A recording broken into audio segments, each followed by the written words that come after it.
अभ्यास में महामंगल सूत्र का हम पिछले कुछ सप्ताह से अभ्यास निरंतर करते आ रहे हैं।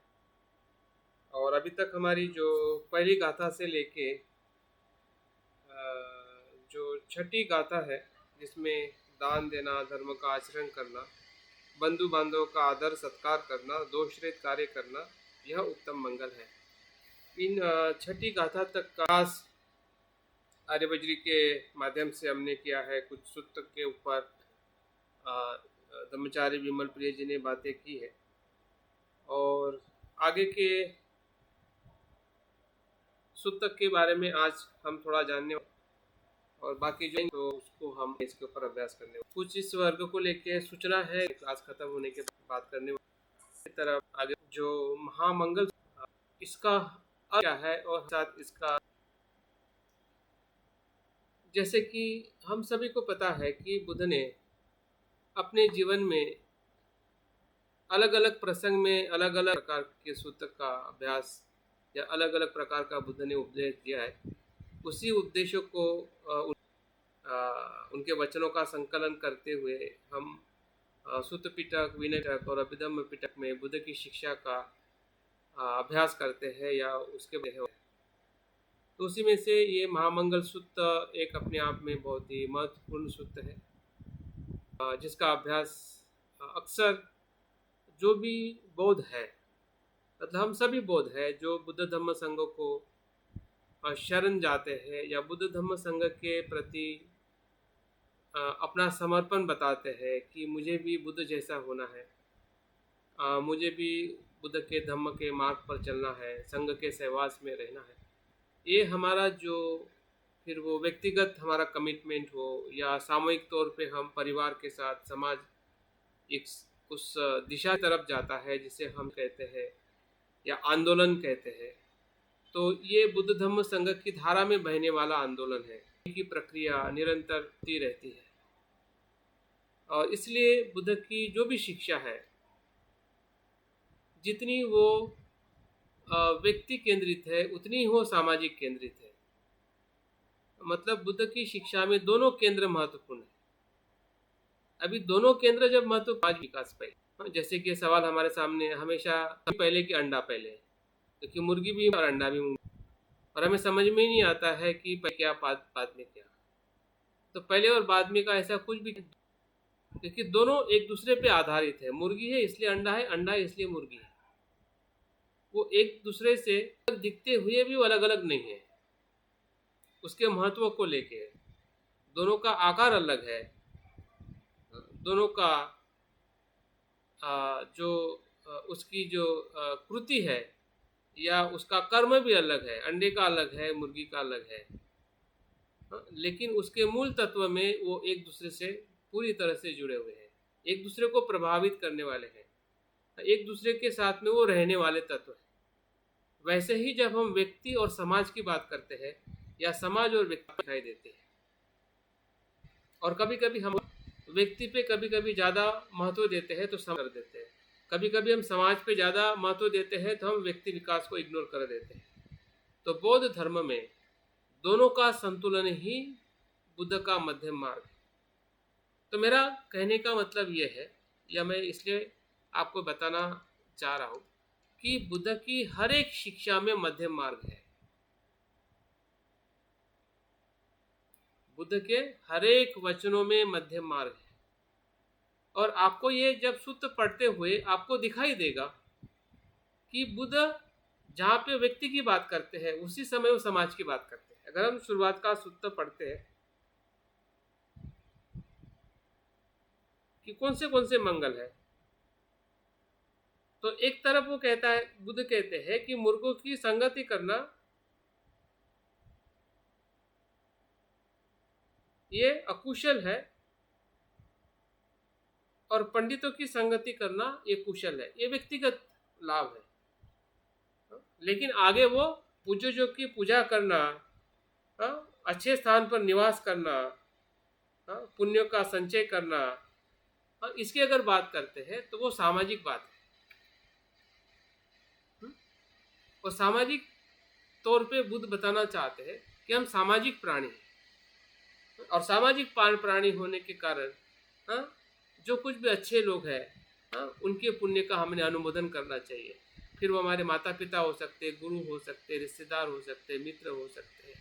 समाज में जो महान पुरुष होके गए हैं हाँ, बुद्ध जैसे, अनंत जैसे, बोधिसत्व जैसे हाँ, या उसके अलावा भी जो सामाजिक या वैज्ञानिक जो लोग होके गए हैं, जिसके कारण हमें कहीं ना कहीं लाभ मिला है हाँ, तो एक सामाजिकता का जो तत्व जो है हाँ, वो उसमें बताते। तो बुद्ध का जो संवाद अगर आप देखोगे पूरे उनके शिक्षा में या उसका पूरा आधार देखोगे तो आपको शिक्षा के दोनों पहलू आपको उनके वचनों में दिखाई देंगे। उनके वचनों में माता पिता की सेवा करना भी है, बच्चों का पालन पोषण करने का भी है, और जब हम व्यक्ति की बात करते हैं तो गलत कोई कार्य नहीं करना, धर्म का आचरण करना, दोष रहित जीवन जीना, ये व्यक्तिगत रूप में भी दिखाई देता है कि व्यक्ति विकास के लिए या व्यक्तिगत जो प्रक्रिया जो है बुद्ध होने की या सुखी होने की, उसके बारे में भी बुद्ध बात करते हैं। और सामाजिक जो कुछ भी हमारा व्यवहार है, जिस समाज में रहते हुए हमारी जिम्मेदारी क्या है समाज के प्रति, परिवार के प्रति, पति पत्नी पुत्र के प्रति, इसके बारे में भी बुद्ध बताते हैं। मतलब बुद्ध को हम सिर्फ एक प्रकार से ऐसा नहीं देख सकते कि बुद्ध ने सिर्फ व्यक्ति विकास और व्यक्ति सुख की बात की है। हम ऐसा नहीं कह सकते कि बुद्ध ने सिर्फ निर्वाण की बात की है, बुद्ध ने संसार की भी बात की है। संसार में सुख से कैसे रहना, ये बुद्ध की सबसे पहली प्राथमिकता है। निर्वाण तो तब प्राप्त होगा कि जब हम संसार में सुखी होंगे। इसलिए बुद्ध ने गरीबी का उदात्तीकरण नहीं किया कि गरीबी अच्छी है। जातिवाद को बुद्ध ने स्वीकारा नहीं है, लिंग भेद को बुद्ध ने स्वीकारा नहीं है, गरीबी को नहीं स्वीकारा है, अन्याय अत्याचार को नहीं, हिंसा को नहीं स्वीकारा है, जबकि सभी सांसारिक बातें। सांसारिक बातों में, सांसारिक जीवन में, पारिवारिक जीवन में बुद्ध ने पूरी तरह से जितना हो सके सुख से रहना, आनंद से रहना, विकसित होते हुए, जिसे हम कहते हैं कि हमारी अगर अच्छे भी भौतिक जीवन की हमारी लाइफस्टाइल हो जाए फिर भी वो अच्छी है। ऐसा नहीं कि हमने गरीबी होकर जीना है, सबसे श्रीमंत होकर भी हम जी सकते हैं। बुद्ध ने श्रीमंती को नकारा नहीं है, भौतिकवाद को बुद्ध ने नकारा नहीं है। बुद्ध ने ये नकारा है कि भौतिकवाद के प्रति जो हमारा भोग विलास है, भोगवाद को नकारा है। जहाँ पे शोषण होता है, जहाँ पे अन्याय होता है, जहाँ पे हिंसा होती है, उस बात को बुद्ध ने रोका है कि ये सही नहीं है। इससे परिवार, समाज और जो पृथ्वी पर रहने वाले जो भी हम लोग हैं वो दुखी और दुखी होते हैं। उस दुख को बुद्ध ने पहचान लिया है। ऐसा नहीं कि बुद्ध ने सिर्फ निर्वाण के दुख के अभाव को ही पहचाना, उसी की बात बुद्ध ने की, ऐसा नहीं है। बुद्ध की बात संसार के दुख की भी है और निर्वाण के अभाव के दुख की भी है कि संसार में संपूर्ण सुख नहीं है। उसी का नाम निर्वाण का अभाव है, उसी का नाम संसार दुख है, क्योंकि वहाँ पे संपूर्ण सुख नहीं है। लेकिन बिल्कुल सुख नहीं है और पूरी तरह से समाज को या संसार को नकारना, ये बुद्ध का थ्योरी नहीं है। ये थ्योरी और दर्शन का है, जिसे कहते हैं कि संसार माया है। बुद्ध ने संसार को माया नहीं कहा है, संसार का अस्तित्व है, उसके प्रति जो हमारी गलत धारणा है वो माया है, वो भ्रम है। संसार भ्रम नहीं है। संसार के प्रति हमारी जो मिथ्या दृष्टि वो भ्रम है।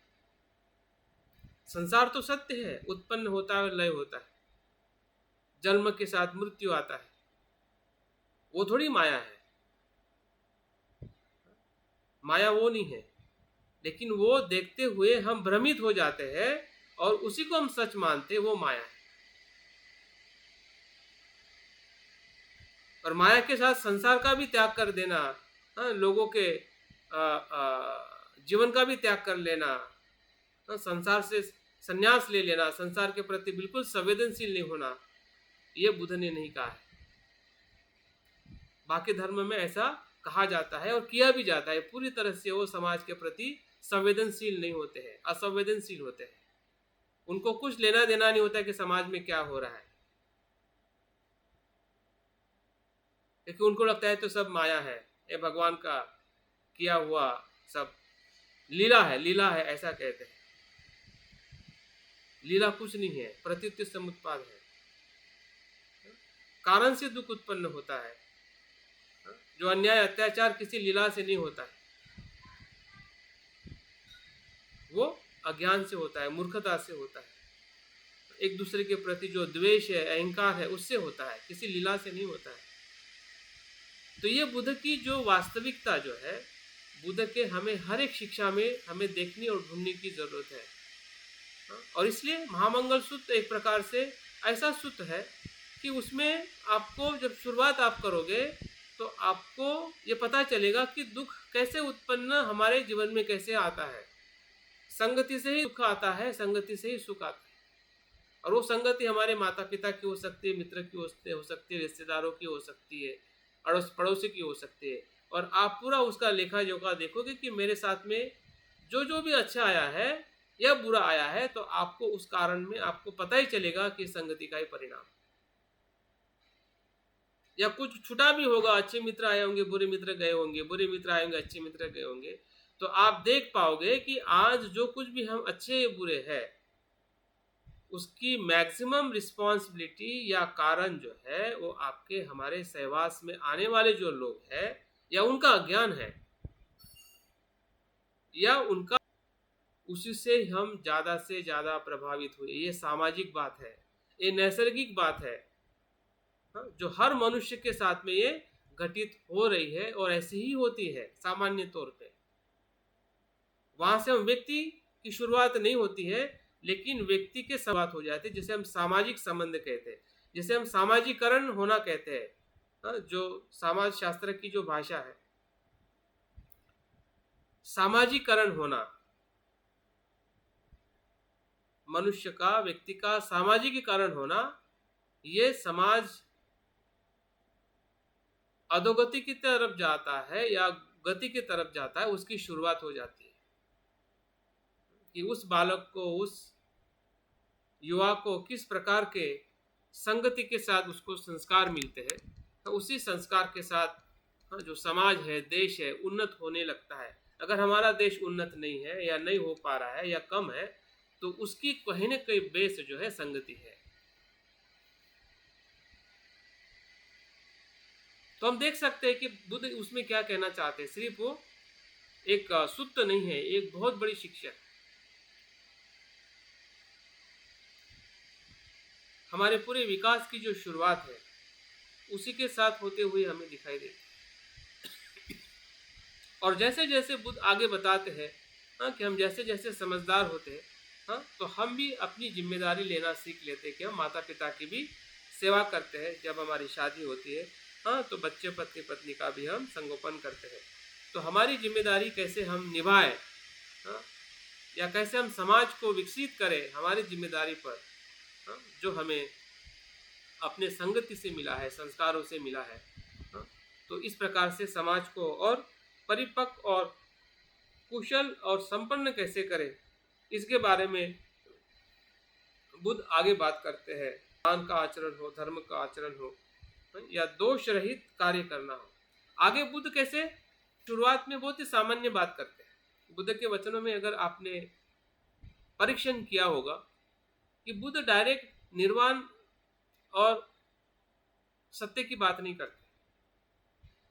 जो व्यवहारिक जीवन का जो पहलू है, जो व्यवहारिकता से लोगों को समझ में आ सकता है कि सही क्या और गलत क्या है, सामान्य तौर पे उस प्रकार से बुद्ध शिक्षा देते हैं। और धीरे धीरे अगर आप जाओगे, 7वें और 8वें आप गाथा के तरफ जाओगे, तब बुद्ध कुछ न कुछ विशेष प्रकार की गहरी शिक्षा देने की तरफ ये सूत्र हमें लेके जाता है। तो उसमें क्या कहते हैं कि तन, मन और वाणी के पापों का त्याग करना। यहाँ बुद्ध और स्पेसिफिक हो जाते हैं और गहरे हो जाते हैं। जैसे कि समुद्र के किनारे में समुद्र कुछ अलग दिखता है और उसका एक अलग अनुभव के थोड़े भीतर जाते हैं तो उसी समुद्र का जो बाहर से हमें अनुभव होता है उसका अनुभव अंदर बदलने लगता है। वहाँ पे हमें तैरने की जिम्मेदारी लेनी पड़ती है, सीखनी पड़ती है, अपने आप को सक्षम करना पड़ता है समंदर के साथ में और भीतर जाने के लिए, उसका अनुभव लेने के लिए।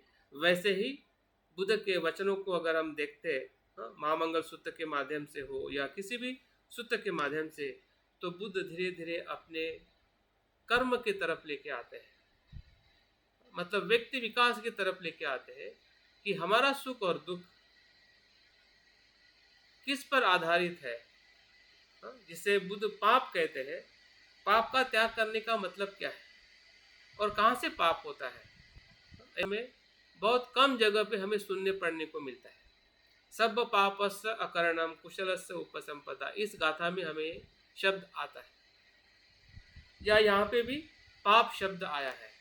तो पाप शब्द का सबसे उचित शब्द जो बौद्ध धर्म में उपयोग किया जाता है वो अकुशल।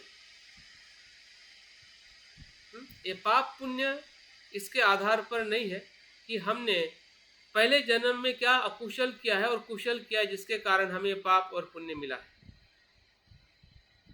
बल्कि हमारे काया वाचा मन के जैसे कर्म रहे हैं उसका परिणाम ही सुख और दुख है, जिसे हम कुशल और अकुशल परिणाम कहते हैं, या लाभ या हानि कहते हैं। हमारे जीवन में जो लाभ हो रहा है या हानि हो रही है तो वो काया वाचा मन के किए हुए कर्म के आधार पर ही हमें पहचानना है। और ये पहचानने के लिए बुद्ध इस गाथा के माध्यम से हमें बताते हैं कि अगर पापों का त्याग करना है तो किन पापों का त्याग जो काया वाचा मन से हमारे कर्म के माध्यम से होते हैं। तो हमें सभी को पता है काया के 3 कर्म हैं, वाणी के 4 कर्म हैं और मन के 3 कर्म हैं। जैसे हम 10 अकुशल कर्मों का त्याग करना, और इसमें सभी प्रकार की अकुशलता, सभी प्रकार के पाप, सभी प्रकार के दुख, सभी प्रकार की जितने भी बुरे से बुरे होने की जो संभावना है या होती है हमारे व्यक्तिगत, हम जहाँ पे भी दुख देखते हैं किसी के भी जीवन में व्यक्ति के रूप में, तो समझ जाइए कि ये काया वाचा कर्म के ही सभी परिणाम हैं। तो काया से जो किए हुए कर्म जो है वो ऐसे कर्म होते हैं जैसे कि किसी पत्थर पर हम लकीर खींचते हैं, लकीर खींचते हैं, उस प्रकार के कर्म होते हैं। उसकी जो छाप है, उसका परिणाम जो है हमें लंबे समय तक मिलने की पूरी संभावना होती है। जैसे तौर पे अगर हम किसी को मारते हैं मतलब किसी को हानि करते हैं शरीर की, तो उसका परिणाम सजा भी हो सकता है, या हमारी बहुत कुछ हानि हो सकती है, बहुत कुछ नुकसान हो सकता है अगर किसी की हम हिंसा करते हैं या चोरी करते हैं या व्यभिचार करते हैं। तीनों प्रकार के जो काया के जो कर्म जो है उसका परिणाम जो है, जिस परिणाम को हम दुख कहते हैं, जिस परिणाम को हम पाप कहते हैं या अकुशल कहते हैं, तो वो अकुशल परिणाम हमारे जीवन में लंबे समय तक रहता है।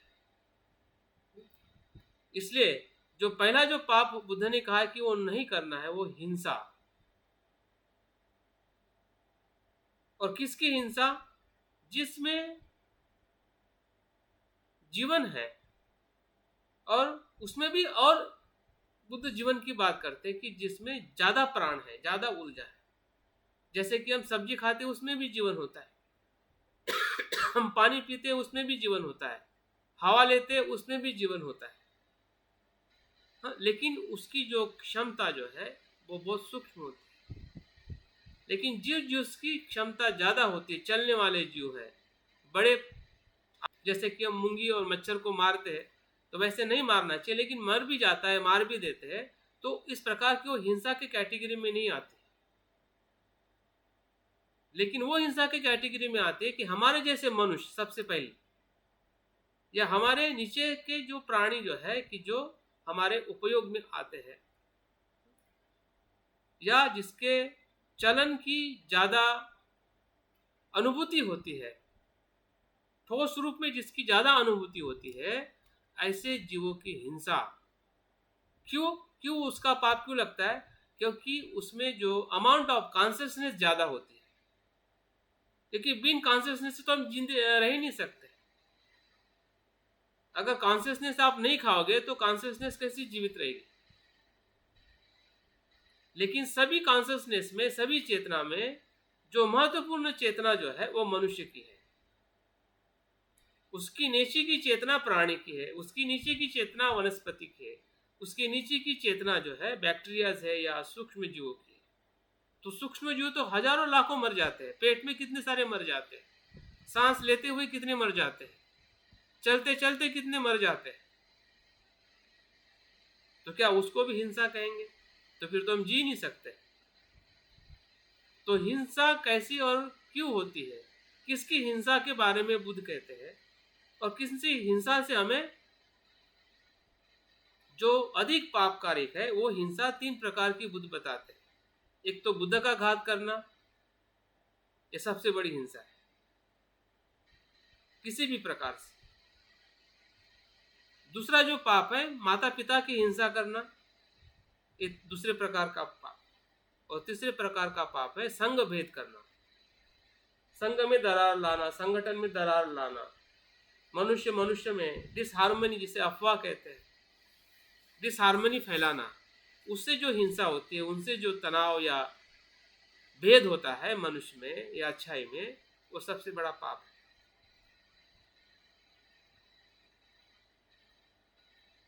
और उस अकुशल कर्म में, जब भी हम काया का अकुशल कर्म करते हैं, हिंसा तभी होती है, खास ध्यान में रखिए, जब हिंसा पूर्ण तभी होती है कि जब आपके मन में हिंसा करने की चेतना हो। दूसरा, उस चेतना में वो जीव हो जिसकी आप हिंसा करना चाहते हैं। और तीसरा जो है उसकी हिंसा हो जाए, जैसे कि आप किसी प्राणी को मारना चाहते हैं, आपके मन में चेतना आ गई कि प्राणी को मारना है, तो प्राणी वहां पे होना चाहिए, और प्राणी होने के बाद में वो मर भी जाना चाहिए। क्या उसको आप मार देते हैं तब जाके हिंसा का पाप हम पे लगता है, अन्यथा वो हिंसा का पाप नहीं होता है, वो काया की हिंसा का पाप नहीं होगा। अगर आपके मन में चेतना आई लेकिन वो प्राणी ही नहीं है जिसके बारे में, जिसको आप मारना चाहते हैं, और आपने उसकी हिंसा ही नहीं की, तो वो पानाति पाता नहीं है, वो है व्यापाद का व्यापाद है, द्वेष है, वो मानसिक कर्म है, वो शारीरिक कर्म नहीं। मानसिक कर्म में वो वस्तु सामने नहीं होती है, सिर्फ मन में विचार आता है, और उस समय हम किसी का भी हिंसा भी नहीं करते। हिंसा करने का मतलब पूरा उसका प्राण चला जाना, ऐसी हिंसा मतलब हिंसा है। उस हिंसा से हमें विरत रहना है। उस प्रकार से हमारे जो चोरी करना है, भौतिक वस्तु के रूप में चोरी करने से हमें त्याग करना है, हाँ? या शारीरिक जो भी हमारे विचार है, उस शारीरिक रूप से उसका हमें परित्याग करना, वो पाप है। वैसे ही वाणी के 4 कर्म, झूठ नहीं बोलना है, कठोर नहीं बोलना है, विसंगत नहीं बोलना है, और व्यर्थ नहीं बोलना। इन 4 जो वाणी के कर्म, जब हम झूठ बोलते हैं तो जो कहने का होता है उसमें तथ्य नहीं होता है, उसमें फैक्ट नहीं होता है, फिर भी आप बोलते हैं, तथ्य के साथ में बोलते कि ऐसा ही है, जबकि वैसा नहीं है, वो झूठ हो गया। जिसे हम व्यवहारिक सत्य कहते हैं। जैसे कि अभी हम लोग संख्या में 12 लोग जुड़े हुए हैं, तो एक फैक्ट है। अगर आप किसी से बात करोगे कि हम कितने लोग वर्ग में जुड़ते हैं, तो आप कह सकते हैं कि हम 12 लोग जुड़ते हैं, लेकिन आप कहोगे नहीं 20-25 लोग जुड़ते हैं, अच्छा क्लास चल रहा है। तो ये जो कहना जो है, ये वास्तविकता से, फैक्ट से आप कुछ अलग बात कर रहे हैं, और ये पूरी कर ली है, मतलब जो नहीं है वो आप बता दिए है, वो झूठ है, व्यवहारिक झूठ है। आप किसी से मिलना चाहते हो और आप कमिटमेंट करते कि मुझे मिलना है, लेकिन मिल नहीं पाते। आप कुछ कहते हैं और वैसा नहीं चलते हैं। कैसे आप सुनते हैं, लेकिन वैसा आप नहीं बताते। जो सुना है वैसा नहीं बताते, आप अपनी बात को उसमें ऐड करते हैं, तो सभी झूठ है। उस झूठ से हमें बचना है। जब झूठ से हम बचना चाहते हैं, लेकिन कभी कभी हम उसी सच को बहुत ही कठोरता से बताते हैं, दबाव में आके बताते हैं,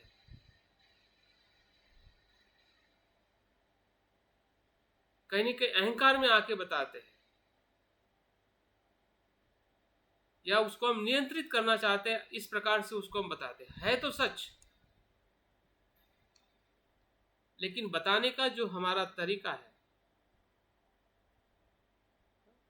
वो सॉफ्ट नहीं होता है, हार्ड होता है। भले आप सच बता रहे, जैसे कि हम बच्चों को कहते हैं कि पढ़ना चाहिए, अच्छी बात है, पढ़ो, लेकिन वो बताने का जो हमारा ढंग जो है वो कठोर होता है। आपके वाणी में सच है, लेकिन जो आपकी सॉफ्टनेस है वो हार्डनेस में आप उसको बताना चाहते हैं। तो वहां पे भी एक प्रकार से हमारे जीवन में एक दुख का उद्भव होना, या बुद्ध उसी को ही वाणी का पाप कहते हैं, अकुशलता कहते हैं, क्योंकि वो हमारे द्वेष से आई हुई अभिव्यक्ति है, जो हमें कहीं ना कहीं हमारे मन के दुख के तरफ या निर्वाण से दूर ले जाने वाला वो कारण बन सकता है। अगर संसार में अगर हम सुखी नहीं है, तो हम निर्वाण की तरफ कैसे जा सकते हैं? क्योंकि संसार तो हमें बहुत ही अच्छी तरह से मैनेज करना है, लेकिन मैनेज तब होगा कि जब हम अपने वाणी को उस प्रकार से हमारे संवाद में उपयोग में लाते हैं। अगर नहीं लाते हैं तो हमारा जो अकुशल जो है, जितना मन के भीतर है, वो तो कब खत्म होगा, कब शांत होगा, उसके लिए तो हमें बहुत प्रयास करने की ज़रूरत है। लेकिन इसको कैसे हमें मैनेज करना है, इस पर कैसे काम करना है, ये हमारे लिए बहुत ही संभव, और जिसको हम शील का आचरण कहते हैं, इसके माध्यम से उसको हम बहुत गंभीरता से देख सकते हैं, समझ सकते हैं कि इससे मुझे सही में क्या लाभ हो रहा है और क्या नुकसान हो रहा है। और कोई भी जो सुज्ञ इंसान होता है, समझदार इंसान होता है, वो कभी भी अपना हानि नहीं चाहता है, लाभ चाहता है, सुख चाहता है, दुख नहीं चाहता है। अगर दुख हो रहा है तो हमें तुरंत समझ में आ सकता है कि मैंने अपने वाणी पे कैसे कार्य करना चाहिए। तो हमारी वाणी वहाँ पे बदलती है, तभी हम पापों से या दुख से मुक्त हो सकते हैं। वैसे ही हमारी जो वाणी में जो विसंगति रहती है, एक दूसरे को में भेद करना, एक दूसरे के प्रति ईर्ष्या करना, एक दूसरे के प्रति भेदभाव रखना, जिसमें संवादिता नहीं होती है, तो उस बात को भी हमने देखना चाहिए कि हम किस प्रकार से वार्तालाप करते हैं। एक मित्र के बारे में दूसरे मित्र के पास बात करते हुए हमारा क्या रूप होता है, किस प्रकार के वाणी का हम इस्तेमाल करते हैं। एक व्यक्ति के प्रति दूसरे व्यक्ति के साथ जब हम बात करते हैं तो क्या हम शेयर करते हैं। तो जिसके कारण हमारी जो वाणी की जो विसंवादिता जो है, हाँ, वो हमारे रिलेशन में, संबंध में दिखने लगती है, और उसका कहीं ना कहीं नुकसान जो है, हाँ, जितना नुकसान हम औरों का करने जाते हैं उससे कई गुना नुकसान हमारा होता है, क्योंकि उसमें भले हम इन्वॉल्व नहीं होते हैं लेकिन हमारा मन इन्वॉल्व होता है। हम बोल के तो छूट जाते हैं कि मैंने बोल दिया, लेकिन वो दोनों लड़ने लगते हैं, तो हमें पता चलने लगता है कि मुझे कैसा अनुभव हो रहा है, क्योंकि हम वही चाहते हैं कि वो दोनों लड़े। मतलब आपका मन जो है वहाँ पे ज़रूर इन्वॉल्व होता है, और जिसके कारण भले हमें, हाँ, बाहर से सुख दिखाई देता है लेकिन अंदर से वो बहुत बड़ा अकुशल कर्म हमारे जीवन में घटित होने लगता है या होते रहता है। उस पर भी हमने खास ध्यान रखने की ज़रूरत है। और हमारी वाणी जो है सबसे ज़्यादा फालतू बातों में बहते रहते हैं, जिसे हम या अनावश्यक बातें या टाइम पास की बातें या टाइम पास करने की जो हमारी वाणी की जो प्रवृत्ति है, अगर आप देखोगे कि पूरे दिन भर में हम कितना उपयुक्त वाणी बोलते हैं, फिर वो हमारे फ्रेंड के साथ हो या रिश्तेदार के साथ, मित्र के साथ, पति पत्नी के साथ, बच्चों के साथ, उसमें कुछ भी वैल्यू नहीं रहता है। सिर्फ बातें रहती है, सिर्फ शब्द रहता है, सिर्फ एक प्रकार से जो माहौल है, हाँ, उसी में ही बातें करना, उसमें कुछ भी तथ्य और कुछ भी मैसेज नहीं होता है, मीनिंगफुल मैसेज नहीं होता है। बातें तो ज़रूर होती है, क्योंकि सुबह से उठ के सोने तक हम में से ऐसा कोई इंसान नहीं कि जो बात नहीं करता हो। बिन बात करते हुए हम बड़े मुश्किल से 1 घंटा बैठ सकते हैं, और आजकल तो बिन बिन साउंड की बात है, जिसे हम व्हाट्सअप कहते हैं, उसमें बोलना भी नहीं पड़ता है, वो तो ऐसे ही हम मैसेज फॉरवर्ड करते रहते हैं, वो भी एक कम्युनिकेशन। अगर बात कर रहे हैं तो उसमें कितनी सार्थक बात है कि हम जस्ट टाइम निकालने के लिए बात कर रहे हैं, हाँ, जिसमें कुछ भी मीनिंग नहीं है। अगर नहीं है तो निश्चित ही वो एक प्रकार से हमारे जीवन में अकुशलता का भराव करने वाला है, हाँ, तो उसको हमने रोकना है, उसका त्याग करने के लिए बुद्ध यहाँ पे कहते हैं। और वैसे मन के 3 कर्म जिसमें हमें लोभ, द्वेष और अज्ञान के रूप में हमें बताया गया है। लोभ कैसा है? उस मुर्गी की जैसा है कि जो हमेशा दाने चोसती रहती है, वो शांत नहीं बैठती है। वैसे ही हमारा मन हमेशा अपेक्षा, इच्छा, तृष्णाओं में ही भटकते रहता है। उस भटकाव को कम से कम भले हम ना रोके, लेकिन हमें समझ में आना चाहिए कि मेरा मन इन सभी बातों में भटक रहा है। अब ये कब समझ में आएगा? जब हमारे एक काया और वाचा के कर्म पे थोड़ा भी अगर नियंत्रण आता है, सिर्फ 5%, तो आपका मन आपको 10% समझ में आएगा।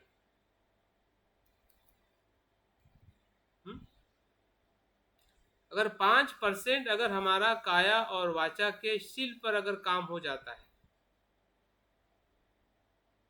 तो 10% मन हमें समझ में आएगा कि हमें लोभ भी है, द्वेष भी है और अज्ञान भी है। अन्यथा मन का कर्म या मन का लोभ द्वेष, ऐसे तो समझ में आता है कि लोभ द्वेष मोह है, लेकिन अनुभव में समझ में नहीं आएगा। अगर अनुभव में हमें समझ में आ रहा है तो समझ जाइए कि हमारा काया और वाचा का शील कुछ न कुछ प्रबल हो चुका है। मैं दोनों बातें बता रहा हूं। अगर समझ में आ रहा है तो समझ जाइए कि हमारा शिलाचरण कुछ सही डायरेक्शन पे जा रहा है। अगर समझ में नहीं आ रहा है तो फिर से हमने अपने काया और वाणी के शील को फिर से हमें शुद्ध करने की ज़रूरत है, या उस पर थोड़ा और ज़्यादा काम करने की ज़रूरत है। जितना वहाँ पे काम होगा उतना मन को आपको समझना बहुत ही सरल हो जाएगा। क्यों सरल होगा? क्योंकि जब आपने जहाँ का काम वहाँ पे कर दिया है तो फिर आपको मन के भीतर वो काम करने की जरूरत नहीं पड़ेगी। जहाँ पे आपने रोक दिया है, मन के भीतर आने वाले जो दरवाजे जो थे, यही दो दरवाजे हैं, काया और वाचा, खिड़की और दरवाजे हैं। हाँ? तो उससे कचरा अंदर नहीं आएगा, तो फिर अंदर का आपको दिखाई देगा ना कचरा का है।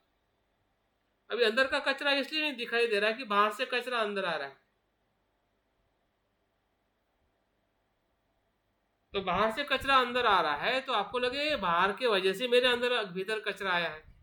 आप बाहर के लोगों को ही दोष दोगे कि भाई वो उसने मुझे ऐसा कहा इसलिए अंदर आया, लेकिन अंदर भी कचरा है, वो दिखाई नहीं देगा ना कि अंदर भी कचरा है, जिसके कारण वो कचरा इस कचरे से मैच होता है या इसको भड़काता है। द्वेष, अंदर का द्वेष कब भड़कता है? क्योंकि अंदर है, इसलिए बाहर के वो कचरे से, बाहर के किसी के द्वेष से हमारा द्वेष भड़क जाता है और हमें लगता है कि उसके वजह से द्वेष आया। तो हमारे भीतर का द्वेष हमें कभी भी दिखेगा नहीं। लेकिन काया वाचा से अगर हमने वाणी और काया के शील पर अगर हमने थोड़ा संयम रखा तो हमें भीतर का भी लोभ द्वेष दिखने लगेगा, और जैसे दिखने लगेगा तो उसको देखने का भी आनंद मिलेगा और उसको यूज करने का भी आपको मार्ग मिलेगा। अभी देखने के लिए भी हमारा मन डरता है, तो उसका यूज करना वो तो फिर बहुत बड़ी बात है। जैसे हमारे घर में कुछ कड़ा कचरा होता है तो कितना बदबूदार, कितना हम उससे भयभीत हो जाते हैं कि कहाँ से कचरा आ गया। लेकिन उस कचरे को अगर देखोगे कि भाई इसका इस्तेमाल भी किया जा सकता है, waste become a best, waste में से ही बेस्ट होता है। वेस्ट कोई बुरा नहीं है। हमारे मन में लोभ द्वेष मोह जो है वो हानिकारक नहीं है अगर उसको हम पहचानते हैं। हानिकारक तब है कि जब उसको हम पहचानते नहीं है, अन्यथा वो हमारे भीतर की वो बहुत ही मानसिक ऊर्जा है जो हमें बुद्धत्व की तरफ ले जाने के लिए मदद करती है या उसकी हम मदद ले सकते हैं। और इसलिए बुद्ध का जो कहना जो है कि काया वाचा मन के सभी पापों का त्याग करना, मदपान न करना, आलस्य रहित होकर धार्मिक कार्य पर तत्पर रहना, ये उत्तम मंगल है। मदपान न करना उसी में आ गया जो शरीर के काया का जो कर्म है उसके अंदर ही मदपान का भी कर्म आ जाता है। अगर हम शारीरिक रूप में अगर जागरूक नहीं है तो समझ जाए कि हम मद में हैं। मद एक प्रकार की आदत भी है जिसको हम दारू, सिगरेट या ऐसे जो भी मादक पदार्थ का सेवन करना, लेकिन मद अपने आप में बहुत कुछ है। धन का भी मद होता है, पद का भी मद होता है, जाति का भी मद होता है, हम स्त्री है पुरुष है उसका भी मद होता है, पति होने का मद होता है, पत्नी होने का मद होता है, समाज में कुछ हम अच्छे हो जाते हैं उसका भी मद होता है। मद के अगर हम प्रकार और उसके जीवन के अस्तित्व को देखें, सब कुछ मद ही मद है। जिसको हम छंद कहते हैं, जिसको हम काम छंद कहते हैं, उस अर्थ से सब कुछ मद है।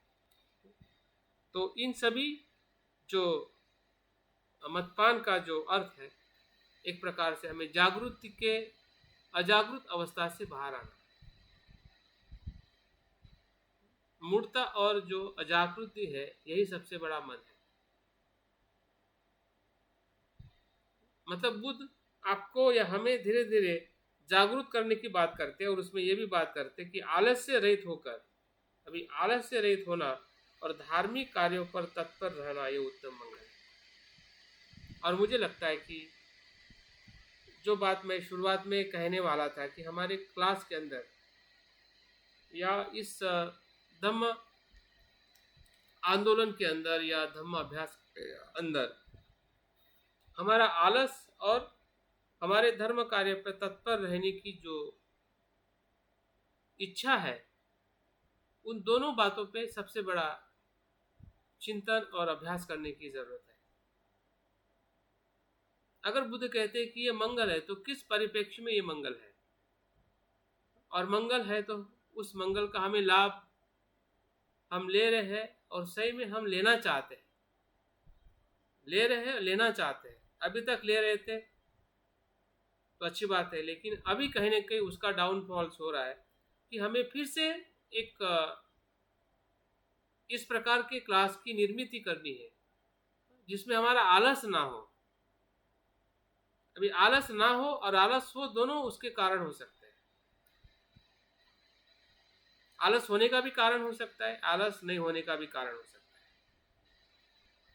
अभी आलस है तो आलस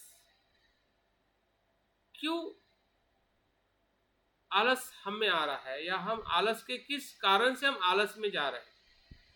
अभी आलस का मतलब ये नहीं है कि आपको नींद आ रही है, आलस का मतलब ये नहीं है कि आप उत्साहित नहीं है, आप बहुत उत्साहित है, लेकिन यहाँ पे उत्साह धर्म कार्य का उत्साह है। हाँ? एक जगह पे शांतिदेव आचार्य कहते हैं आलस को लेकर कि जितने भी हम सांसारिक काम करते हैं वो सब ही आलस के काम।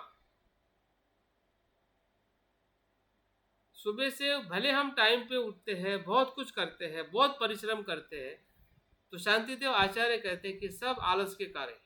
आपको लगेगा तो मैं तो बहुत उत्साह से करता हूँ, मैं बहुत जल्दी उठ जाता हूँ, मैं तो बहुत कुछ सब कुछ अच्छा कर्म करता हूँ, लेकिन अगर संसार के तरफ जाने वाला है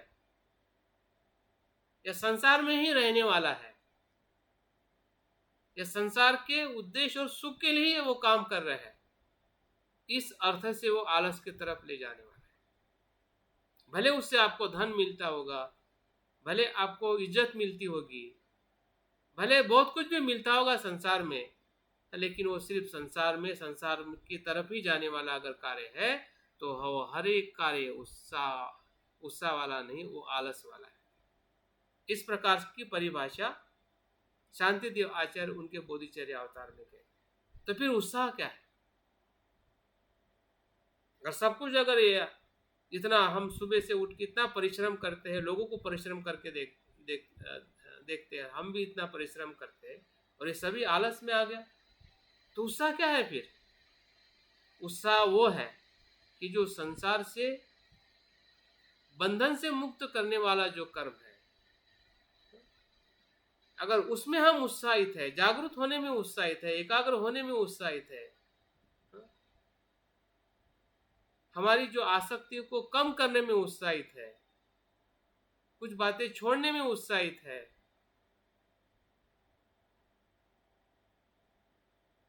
हमारे भीतर की अकुशलता को पहचानने में, उसको छोड़ने में उत्साहित है, तब वो सब कुछ उत्साह से भरा है, जिससे हम सम्यक प्रयत्न कहते हैं।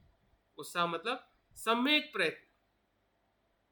तो सम्यक प्रयत्न अगर हमें समझ में नहीं आएगा तो उत्साह भी समझ में नहीं आएगा। शब्द में तो उत्साह समझ में आ सकता है, शब्द में आलस भी समझ में आ सकता है कि सोना या फिर काम को नहीं करना, नहीं थक जाना, या फिर इस अर्थ से हम आलस को देखते हैं।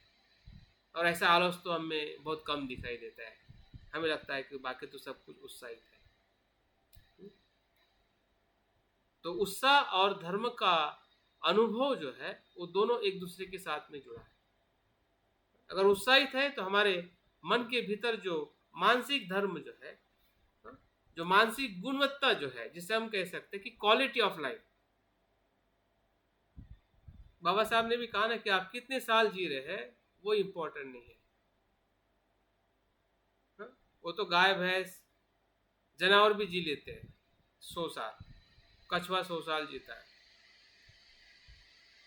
लेकिन कितने साल हम जिएंगे और कितने साल जीना चाहते हैं वो इम्पोर्टेंट नहीं। इम्पोर्टेंट है आपके या हमारे जीवन का कितना समय हमने अच्छी तरह से जिया, क्वालिटी ऑफ लाइफ।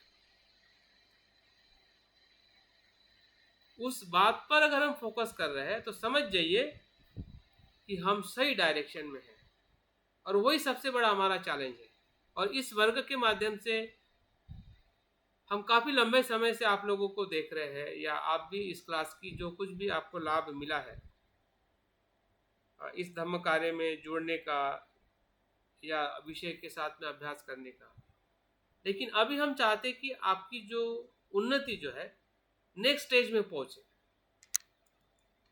ये अभी हमारी एक बहुत ही आर्यवज्री या मैं चिंतन कर रहा था,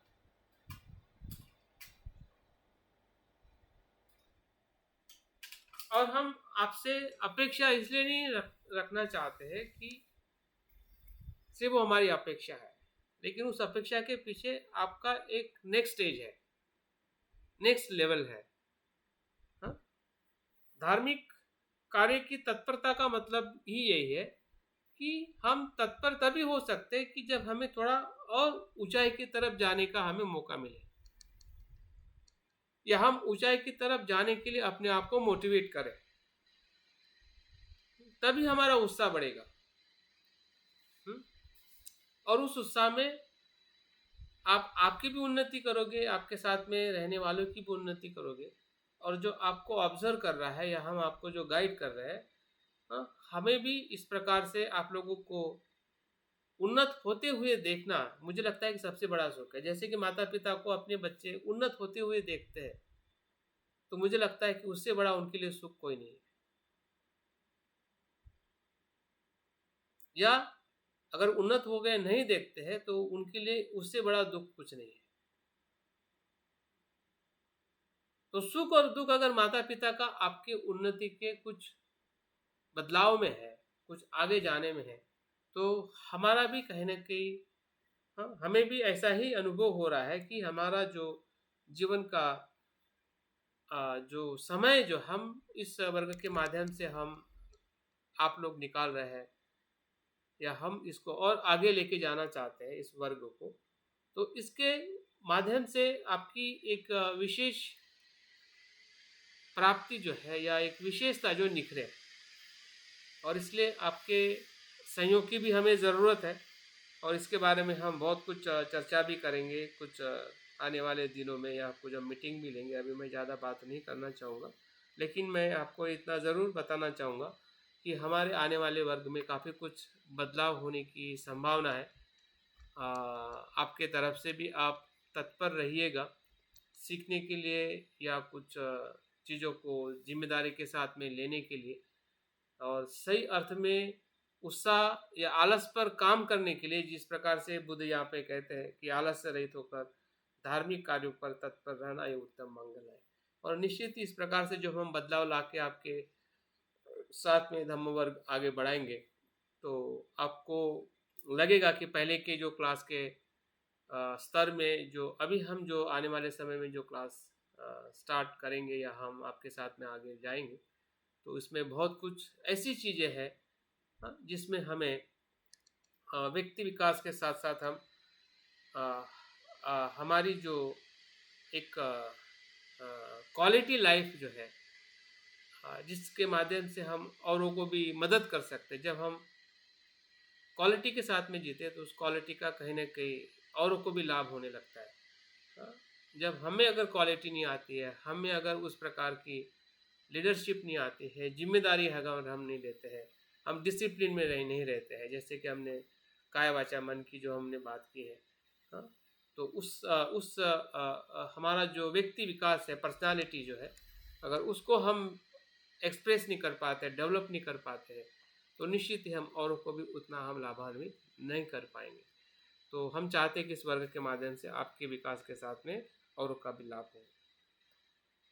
तो आगे मैं और एक गाथा का थोड़ी बात करके फिर मैं अपनी बात पूर्ण करना चाहूँगा। आगे बुद्ध कहते हैं कि प्रतिष्ठा पाना, विनम्र होना, संतुष्ट रहना, कृतज्ञ होना एवं उचित समय पर धर्म सुनना यह उत्तम मंगल है।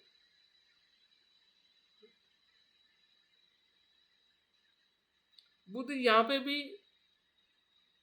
उसी स्वरूप में बुद्ध बताना चाहते हैं कि हमें क्या क्वालिटी होनी चाहिए, क्वालिटी ऑफ लाइफ, या हमारा बिहेवियर क्या होना चाहिए। जब हम अकुशल कर्म से मुक्त होते हैं, आलस से मुक्त होते हैं, और धर्म के कार्य पे जब हम तत्पर रहते हैं, तो हमारे में क्या परिणाम होता है। हम कैसे हो जाते हैं। हाँ, तो उसमें इस गाथा के माध्यम से बुद्ध हमें बताते हैं कि हम प्रतिष्ठा को पाते हैं। जो प्रतिष्ठा हमें भौतिक जीवन में या सांसारिक जीवन में या किसी पद के माध्यम से हमें मिलती है, ये जो प्रतिष्ठा जो है ये आपके क्वालिटी ऑफ लाइफ से आपको प्रतिष्ठा मिलती है। जैसे कि हम किसी ब्रह्मचारी को रिस्पेक्ट इसलिए नहीं करते हैं कि उसका एजुकेशन क्या है, वो किस जाति का है, किस परिवार से है, बल्कि उसके स्वभाव गुण को या उनके व्यवहार को या उनके आचरण को, एक में उनके भीतर जो मनुष्यता है, हाँ, उस बात को पहचानते हुए, अनुभव लेते हुए उनको वो प्रतिष्ठा मिलती है। वैसे ही जब हम भी अपने जीवन में काय वाचा मन से कुशल कर्म करते हैं, कुशल का त्याग करते हैं, आलस का त्याग करते हैं, हाँ, धर्म में हमेशा हम, धर्म के कार्य में हमेशा हम इन्वॉल्व होते हैं, तो ऑटोमेटिक हमारे भीतर, हाँ, वो प्रतिष्ठा का आना या लोग हमें प्रतिष्ठा देना या सम्मान करना, ये दोनों बातें हमें कहीं ना कहीं अपने जीवन में दिखने लगती है। विनम्र होना, काइंडनेस, विनम्र होना। अभी विनम्र का मतलब ये नहीं है कि हमें हमेशा औरों के सामने झुकना है। हाँ? विनम्र मतलब एक प्रकार से सॉफ्टनेस। हाँ? और विनम्र का मतलब ये भी होता है कि आप हर मनुष्य के साथ मिलने के लिए तत्पर रहते हैं। फिर वो बड़ा हो या छोटा हो, स्त्री हो चाहे पुरुष हो, मतलब आप बहुत सहज रहते हैं। सहजता का जो क्वालिटी जो है बौद्ध धर्म की सबसे बड़ी विशेषता है। बुद्ध राजा से भी मिलते हैं तो रंग से भी मिलते हैं, स्त्री से भी मिलते हैं, पुरुष से भी मिलते हैं। आप विश्व के जितने भी बौद्ध गुरु देखोगे, बुद्ध बौद्ध लोगों देखोगे, या हम भी अगर सही अर्थ में आचरण करते हैं, फिर वो आचरण संघ के माध्यम से हम सीख रहे हैं, लेकिन बाकी लोगों में भी अगर आप विनम्रता देखोगे तो वो ये बौद्ध की सबसे बड़ी विशेषता है कि हर जीव को, हर मनुष्य को, या उनकी जो भी अच्छी और बुरी बात है उसके साथ में सहज रहता है। ये जरूरी नहीं कि वो सामने वाला व्यक्ति आपके विचारधारा का ही हो, या आपकी बात मानने वाला ही हो, या आपकी उम्र का ही हो। इस प्रकार से देखा नहीं जाता है जब हम सही अर्थ में, हाँ, काया वाचा मन से सभी अकुशल कर्म को त्याग करते हैं, हाँ, तो हमारे भीतर एक प्रकार से विनम्रता का जो अनुभव जो है, वो हम हमारे बिहेवियर में या हमारे आचरण में हम देख पाते हैं। संतुष्ट रहना, संतुष्ट रहने का अनुभव ही एक प्रकार से हमारे व्यक्ति के सुख का अनुभव है। संसार में सुख क्या है? बुद्ध कहते हैं कि सबसे बड़ा सुख जो है स्वास्थ्य, सबसे बड़ा सुख है। सबसे बड़ा क्या है? धन, धन सबसे बड़ा है। समाधान, जिसे हम संतुष्टि कहते हैं। अगर संसार में कोई धनवान है या सबसे बड़ा धन है, धन का सुख है, तो संतुष्टि, समाधान रहना। अभी समाधान कैसे रह सकते हैं? समाधान का अर्थ क्या है? समाधान का मतलब ये नहीं है कि जो आपके पास में है उसमें संतुष्ट रहना। समाधान का मतलब ये है कि हमें ये समझ में आता है कि संसार में जो भी हमारी इच्छा है वो पूर्ण होने वाली नहीं है। तो हमारी इच्छा पूर्ण नहीं होगी, लेकिन हमारी जरूरत पूरी हो सकती है। और जरूरत पूरी होने का जो सुख है वो समाधान है। इच्छा पूरा होने का सुख वो निर्वाण है। हमारी इच्छा तभी पूर्ण हो सकती है कि जब हम निर्वाण को प्राप्त करेंगे। संसार की इच्छा से किसी का भी जीवन में सुखी होना संभव नहीं है, क्योंकि संसार के विषयों की इच्छा जो है वो दुख और दुख के सिवा कुछ नहीं दे सकती। आपकी ज़रूरत पूरी कर सकती है, लेकिन आपकी इच्छा पूरी नहीं कर सकती। इच्छा का हमेशा अभाव रहेगा, जितनी भी चीज़ संसार में जो हम चाहते हैं वो मिलने के बाद में भी। वो एक ही वस्तु है, एक ही धर्म है कि जो उसको शांत कर सकता है, वो है निर्वाण। इसलिए निर्वाण को परम सुख कहा गया है और संतुष्टि को, समाधान को सबसे बड़ा धन कहा गया। तो इस अर्थ से हम संतुष्ट रहने का जो हमारा स्वभाव है, हाँ, ये अपने आप में बुद्ध कहते हैं, हाँ, कि ये मंगल है। हाँ, कृतज्ञ रहना, जिन्होंने भी हमारे लिए जो कुछ भी किया है। हम शुरू कर सकते कि हमारे माता पिता, उनके प्रति हमें हमेशा कृतज्ञ रहना चाहिए, जिसको हमने बहुत ही पास से देखा है, जिससे हमारे इतने लंबे समय का सफ़र रहा है, जिन्होंने हमें बचपन से लेके हमारे जीवन में जब तक भी हमारे साथ में रहे थे और अभी भी है, तो उनके अस्तित्व के प्रति हमेशा हमें कृतज्ञ रहे। कृतज्ञ का मतलब उनके किए हुए कर्म का अनुमोदन करना, या उस अनुमोदन के आधार पर उनकी सेवा करना, उनका सम्मान करना। कृतज्ञता होगी तभी सम्मान होगा, कृतज्ञता नहीं होगी तो सम्मान नहीं होगा। जैसे हम कहते हैं कि पूज्यजनों की पूजा करना, उसी प्रकार से जो हमारे जीवन में विकसित करने के लिए कुछ करके गए हैं, कुछ मदद किए हैं या कर रहे हैं, उन सभी व्यक्ति जो निसर्ग जो है, निसर्ग के प्रति भी हमें कृतज्ञ रहने की जरूरत है। जिस निसर्ग में हवा लेते हैं, पानी लेते हैं, वृक्ष का छाया लेते हैं, हाँ, उस निसर्ग के प्रति भी कृतज्ञ रहना, ये सबसे बड़ा हमारा धर्म है। बुद्ध, हमें पता है कि जब बुद्ध ने बुद्धत्व प्राप्त करने के बाद, हाँ, दूसरे सप्ताह में वो अपने उस बोधि वृक्ष का वो कृतज्ञता भाव से उनको एक तक उनका दर्शन करते हैं, एक सप्ताह तक। ये बुद्ध का कृतज्ञ भाव है उस वृक्ष के प्रति, जिसके नीचे उन्होंने ज्ञान को प्राप्त किया। और उनके माता के प्रति उनकी कृतज्ञता कितनी महान थी कि उनको संसार से, उस देवलोक से मुक्त करने के लिए वो देवलोक में जाके उनको अभिधम्म की शिक्षा देते, क्योंकि उनके गर्भ से उनका जन्म हुआ। ये उनकी माता के प्रति सबसे बड़ी कृतज्ञता भाव।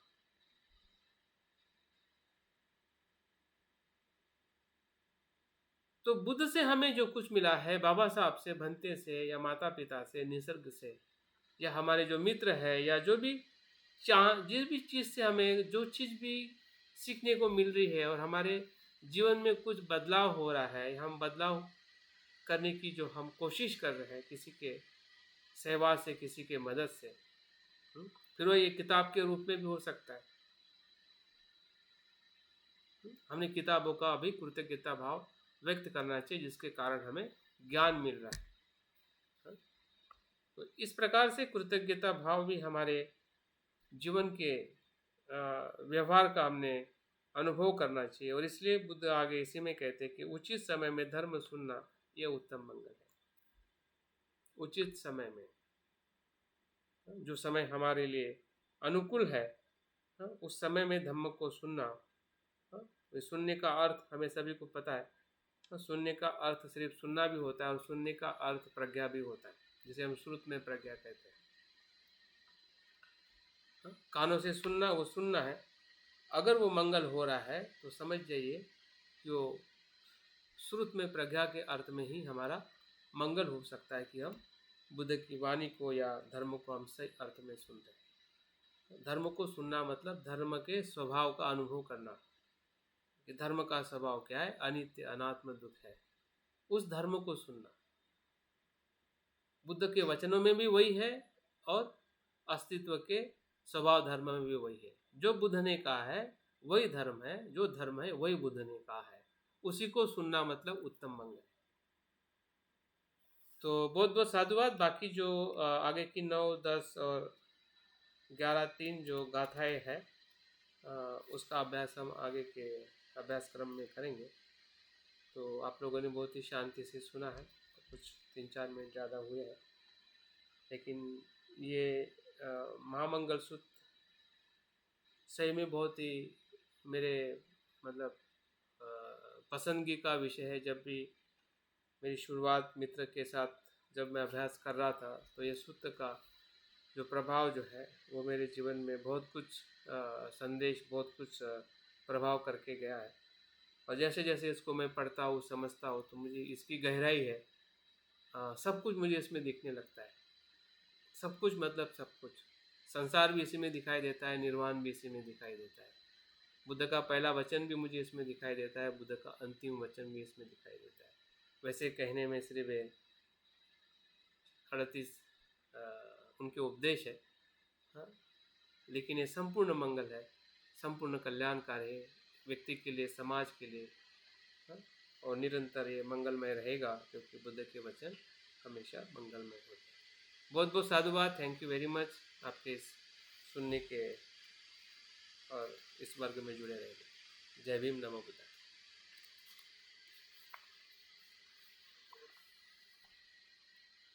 धन्यवाद आचार्य मंजू कुमार जी, आपने दो गाथाओं के माध्यम से बहुत सारा धर्मों में धर्म का आस्वाद किया। सभी लोग आनंदित हुए होंगे।